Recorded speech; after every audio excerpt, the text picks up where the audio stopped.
బెంగళూరులో రామేశ్వరం కేఫ్ అనేది one of the popular cafe. ఇక్కడికి మీరు వెళ్ళలేదేమో, కానీ మీమ్స్లో లేదా సోషల్ మీడియాలో ఎక్కడో ఒక దగ్గర చూసి ఉంటారు. రామేశ్వరం కేఫ్ అనేది వెజ్కి సంబంధించిన వన్ ఆఫ్ ద కేఫ్. ఇప్పుడు ఈ వీడియోలో దేని గురించి మాట్లాడబోతున్నామంటే బెంగళూరులో జరిగిన బాంబ్ బ్లాస్ట్ గురించి. అసలు ఇది బాంబ్ బ్లాస్టా లేకపోతే సిలిండర్ పేలడం వల్ల జరిగిందా అనేది ఈ వీడియోలో క్లియర్గా చెప్దాం. ఫస్ట్ థింగ్ ఏంటంటే, మన దగ్గర ఉన్న దరిద్రం మీడియా ఛానల్స్ అనేవి చాలా వరస్ట్.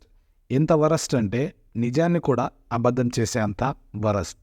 ఎందుకు ఈ మాట అంటున్నానంటే, రామేశ్వరం కేఫేలో జరిగిన ఎక్స్ప్లోషన్ అనేది జరిగిన వెంటనే మీడియా ఛానల్స్ అన్నీ మీకు ఇక్కడ స్క్రీన్ మీద క్లియర్గా కనిపిస్తుంది. హిందుస్థాన్ టైమ్స్లో చూసుకోవచ్చు.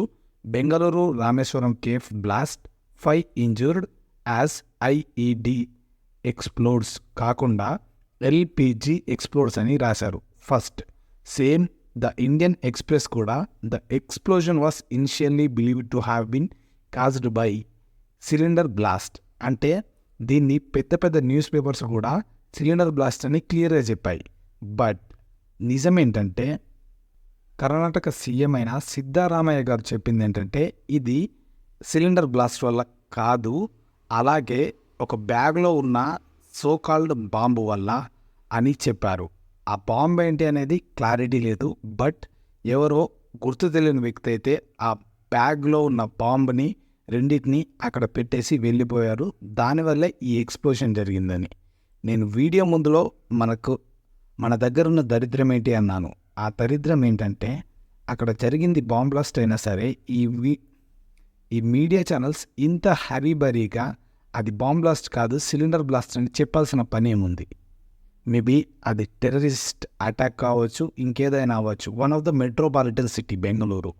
సో అలాంటి మెట్రోపాలిటన్ సిటీస్ హైదరాబాద్, ఢిల్లీ ఇలా చాలా ఉన్నాయి. ఒకవేళ అది సిలిండర్ బ్లాస్టే అని క్లారిటీ ఇచ్చేసి ఆపేస్తే మేబీ చెప్పలేము. హైదరాబాద్, ఢిల్లీ ఇక్కడ వేరే వేరే చోట్లలో కూడా ఇంకా మేజర్ ఇన్సిడెంట్స్ జరగచ్చేమో, ప్లాన్ చేశారేమో, తెలియదు కదా. ఇదంతా తెలుసుకోకముందు ఇలాంటి ఫేక్ న్యూస్ అనేది ఇంత పెద్ద మీడియా ఛానల్స్ పోస్ట్ చేయడం అనేది చాలా వరస్ట్ థింగ్. ఈ వీడియో మీద మీ ఒపీనియన్స్ ఏంటనేది కామెంట్ చేయండి. అండ్ మనది కొత్త ఛానల్ కాబట్టి ఇప్పటివరకు ఎవరైనా చూస్తుంటే ఛానల్కి ఒక లైక్ చేసి అట్లనే ఛానల్ని సబ్స్క్రైబ్ చేసుకొని సపోర్ట్ చేయండి.